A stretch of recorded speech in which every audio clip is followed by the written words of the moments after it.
Bihira ako magsimula ng programa na galit ako.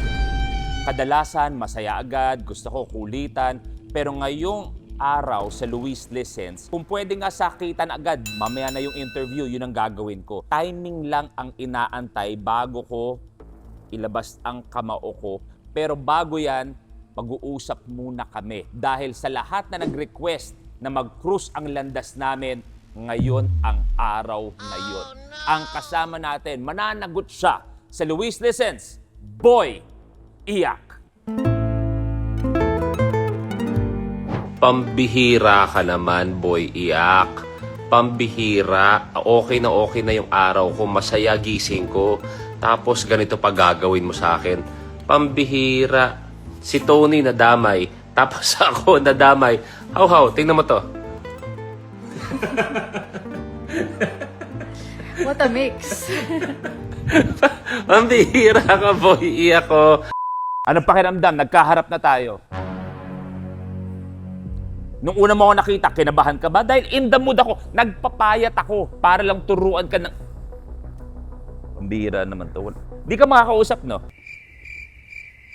Boy Iyak, magpahinga ka na. Dahil kakausapin natin ang napakagaling na artist sa likod ni Boy Iyak, Brother GM sa Luis Listens. Eto na. Hi, brother. Wow, ibang-iba yung itsura niya. Hindi ko siya nakilala. Grabe. Grabe, parang umaga, gabi.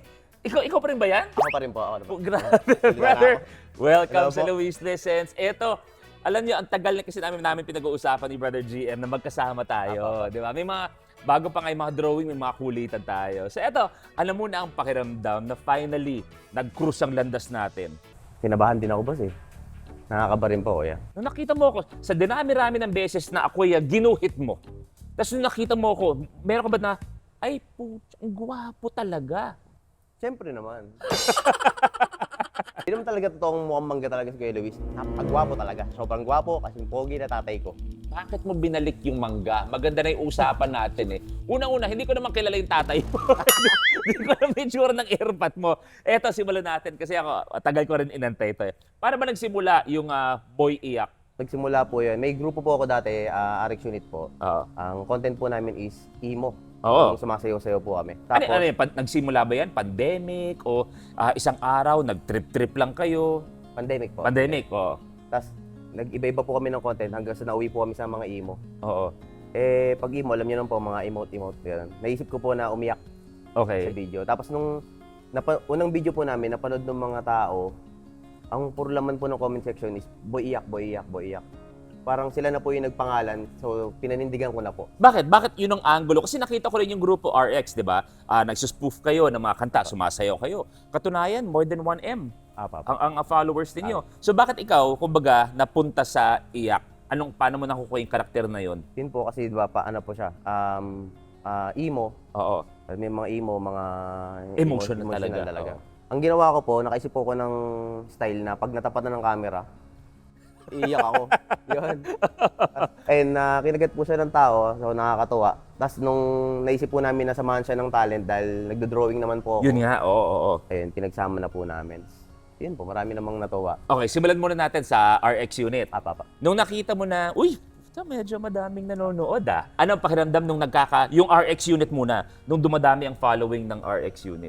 Siyempre, sobrang saya po dahil nagbunga po yung kahit yung paghihirap, yung pagod po namin magkakagrupo. Kasi hindi po talaga siya ganun kadali po eh. Mahirap nga po 1,000 followers sa totoo lang. Oo, totoo lang. Opo. Followers ko lahat yun, bili. Kaya wala akong engagement.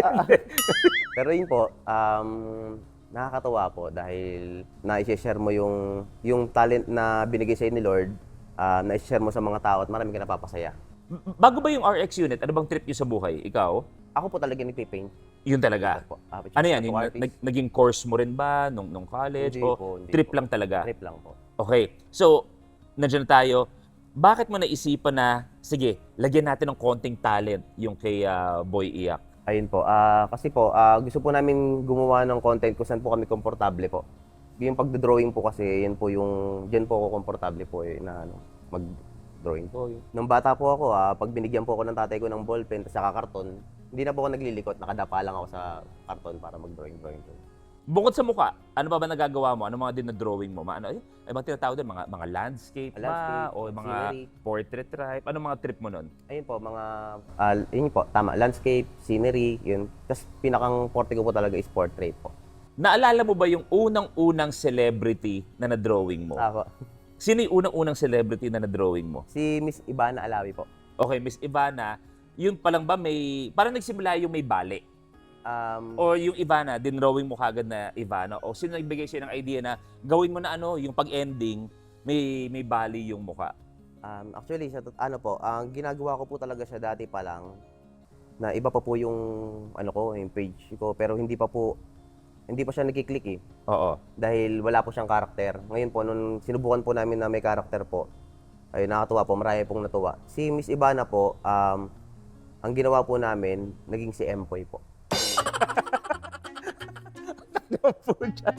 Sa buong industriya, ipapakita natin dyan, hihiramin kay Glenn. Sige po. Isipin mo, sa buong industriya, sa dinami-raming artista, maganda, gwapo, si Ivana, napuntang Empoy. Po. And kung di ako nagkakamali, napansin ni Ivana yun, di ba? Tama ba? Po. So anong pakiramdam nung medyo yung mga artist, napapansin na nila yung gawa mo? Nakakatuwa po, siyempre po. Bihira po mangyari yun eh. Tapos, hindi naman sila nagagalit. Yun po yung nakakatawa doon na kayo lang po yung nagagalit. Ay, wag ka mag-alala, simula pa lang ng galit to. Dumadagdag pa to. Pag wala nyo, sasaktan ko to. Pasalamat kami, nanonood. So far, sa lahat ng ginawa mo, ano yung pinaka-favorite mo? Ay, siyempre po yung... Ayop ka. Medyo may tunog, no? Kaya ko itong ilapat sa dibdib mo eh. Hindi, ano yung pinaka-favorite mo? yung mangga po, siyempre. Yung mangga talaga. Apo. Actually, naalala ko yun eh. Nag-message ako sa iyo, di ba? Apo. Tapos pinag-uusapan natin kung anong diskarte pa Apo. ang pwedeng gawin. Pero eto, pakiramdam. Nag-RX unit ka. Apo. Di ba? Madaming followers. Pero nung ikaw, nag-boy iyak ka, kung hindi ako nagkakamali, malapit-lapit ka na mag 1 million. Apo. Sa mga 980 na ba? Apo. Ayan, ano ang pakiramdam? Nakikita mo na bukod sa ginawa ninyong malupit sa RX, yung nataguyod mo, yung boy iyak. Sobrang nakakatuwa po. Yun nga po, parang sulit po yung pagod. Kasi araw-araw po kaming nagdodrawing. Yun nga po, nagbunga po yung pagod po. Kaya kami po dalawang kasama ko. As in, halos bitin sa tulog. Napapakita mo yung passion mo. Nakakatuwa. Hindi, at saka ito pinakamaganda, maging honest tayo. Eh syempre, pagka dumadami na ang views, medyo maganda na yung revenue. Di ba? Kasama naman yan eh.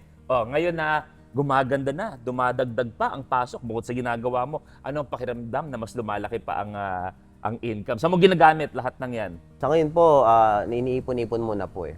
Namin dalawang magkaibigan. Ang parang ginagawa po namin, hindi pa namin alam kung paano siya gagamitin or paano magsimula mag-business, gano'n ano po. Ano ang ito para sa akin, nagulat din ako dito nung binabagsak natin yung kulitan natin. At I'm sure bago pa yung kulitan natin, nakita ko parang ang daming medyo, kumbaga ginagaya yung style mo. Po. Na katunayan, pag kunwari may tinatag akong iba, yung sinasabi nila, ito yung sinasabi ng netizens. Siyempre, binibigyan credit ko pa rin ang ibang mga artist natin kasi hindi naman madali. Pero sinasabi nila, ay, gaya-gaya ka naman kay Boy Iyak eh. Si Boy Iyak naman na una nag-trip ng ganyan, iba-ibang medium. Ano ang pakiramdam nung nagkakaroon na ng ganon? Kumbaga, nasasabi nila na yung pagtitrip na yan, ikaw nagsimula. Sa totoo lang po, natutuwa po ako kasi napalabas po natin ulit yung mga artist, yung mga nagdo-drawing, yes. wala po sila eh. Natutuwa po talaga ako. Naawa nga po ako pagka po inaaway sila ng mga ano po eh. Hindi, galing kasi 'di ba may nakita tayo kung hindi ako. Babatiin natin yung iba na naalala ko lang si artist na nanay. Sa kanya sinulid yata. Opo. 'Di ba kung hindi ako nagkakamali. May isa pa ginagamit yung parang ano yung mainit, yung parang pang gano'n ng cellphone.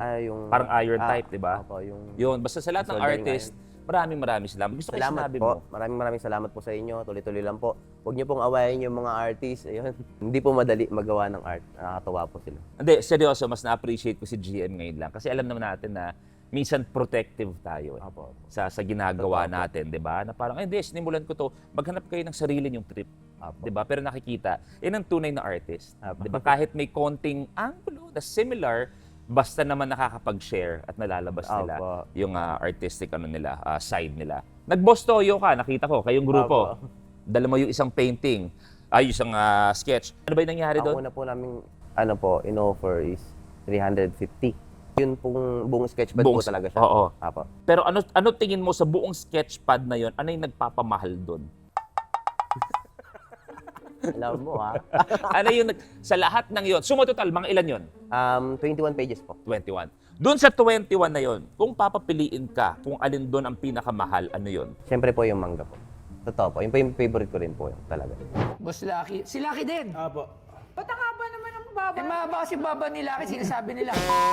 Eto, meron ka pa bang dream na gustong i-sketch o gustong gawin? Ngayon po, Oo. Hindi, next week, i-text mo na lang sa akin. Ang bihira to, bata to. siyempre may drawing ko po kayo ulit, siyempre. Alam mo, katunayan din, gusto ko lang ikwento, nag-message ako kay GM kasi akala ko, parang sabi ko, pare, kamusta yung sa inyo ni Rendon? Pare, mainit sa'yo. Mainit sa'yo. Rendon, baka pwede mag-usap din tayo. O hindi kaya mag-workout tayo. Papakitaan kita ng konting mga galaw kasi nakikita ko na medyo pumapayat ka ng konti. Di ako happy sa kondisyon mo. Si Rendon, paano natin ha? Mag-usap kami, magkadibdiban kami ni Rendon. Ano gusto sabihin kay Rendon? Boss Rendon, magpalaki ka pa. Nalilitan ako sa'yo. Kung alam mo lang, hindi ka nakakatuwa.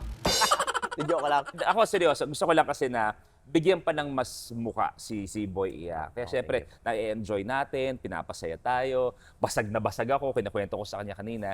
Pero mas maganda yung makilala yung storya, di ba, sa likod ng yan. So gusto ko lang mag-thank you. Anong gusto mo sabihin sa lahat ng mga artist na naniwala ako na nagbigay inspirasyon ka sa napakarami? Sa mga artist po, ang masabi ko lang po, tuloy-tuloy lang sa paggawa. Huwag po kayong titigil. Alam naman natin ang art ay walang katapusang pag-aaral yan. Basta lagi nyo lang pong tatandaan, dapat mas magaling ka ngayon kaysa kahapon. Magaling yun. Pero hindi naman pwede na hindi ko i-guest tong si GM o Boy Iyak na hindi ko bibigyan ng isang malupit na challenge. Kasi malay mo trip-trip, praktisado. Bibigyan ko siya ng isang challenge na kailangan ma-sketch, ma-drawing mo ko in one. Gusto ko alam Mona Lisa. Gusto ko yung gagawin mo kulang na lang ipaskil sa Vatican. Kaya mo ba? 1 minute, gagawin mo ang muka na nag-iisang Luis Manzano. Sige po. Ready? Starts now. Ayan. Gusto ko lang sabihin, ganitong oras na nanakit ako. Kaya kong balik rin ang laman loob mo. Ako feeling ko pwede ko to ipagmalaki sa anak ko. Feeling ko tong ginagawa. Ito pinaka-obra niya, feeling ko. Feeling ko, pagka-uwi, hihingiin ko to, papakita ko kay Peanut, tapos magyayakapan kaming pamilya. 30 seconds. May shading pa. Siyempre, para boy na boy po. May shading pa. Yan ang gusto ko. Hindi yung simpleng sketch. Yan yung pinag-isipan, pinag-aralan. May puso. 50 seconds. 10, 9, 8, 7, 6, 5, 4, 3, 2, 1. Oh, pakita mo muna, reveal. Gusto ko surprise sa akin kasi alam ko. Patawag na sa sakyan, alis na tayo.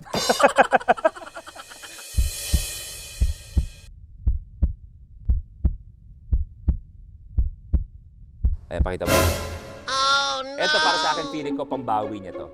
Sa lahat ng mga lokohan, sa lahat ng... Sabihin na lang natin, pambabastos niya sa akin dati, sa pamilya ko. Feeling ko, ito yung magiging quits na tayo. Baka ibarkada pa kita eh. Okay, ready?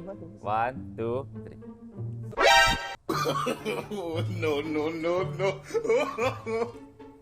Kutsilyo. Doon sa likod, maghanap kayo ng isang ganito, gagamitin ko na. Gagamitin ko agad. Oy, pirmahan mo naman. Palampakan natin, Brother GM, Brother Boy Iyak. Thank you, pinasaya mo ako, brother. Thank you, ha. Oh, di ba? Ito yung mga, sa mga kalye, di ba? Yung live drawing. Maraming salamat. Salamat sa iyo, ha? Salamat sa iyo. Bakit pa kita show ko, binestos mo ko? Hindi, brother. Ay, God bless. Maraming salamat. May gusto ko sabihin sa tropa mo, may gusto ko batiin. Binabati ko po yung RX unit, siyempre, kay Boy Imo, kay RX Thrasher, at sa nanay ko, sa mga kapatid ko, awa ko, Eto at na sa lahat siya. ng mga pusa. Eto na siya. Uy, bibigay ko raw sa akin. Ay, opo. Thank you, Sige, brother. Buksan ko, ha? Pakita Sige ko po, na. sige po.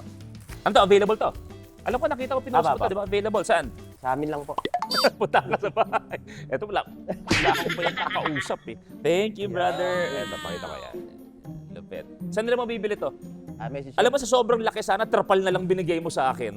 May kurtina ba to? Sorry. Thank you, Sige pre. po. Pwede to. Saan available to? Sa message lang po sa amin, sa Viber po, sa Sa page pala ng Boy Iyak po. Gusto ko yung sa Viper. Hindi nila alam Viper po. Sorry.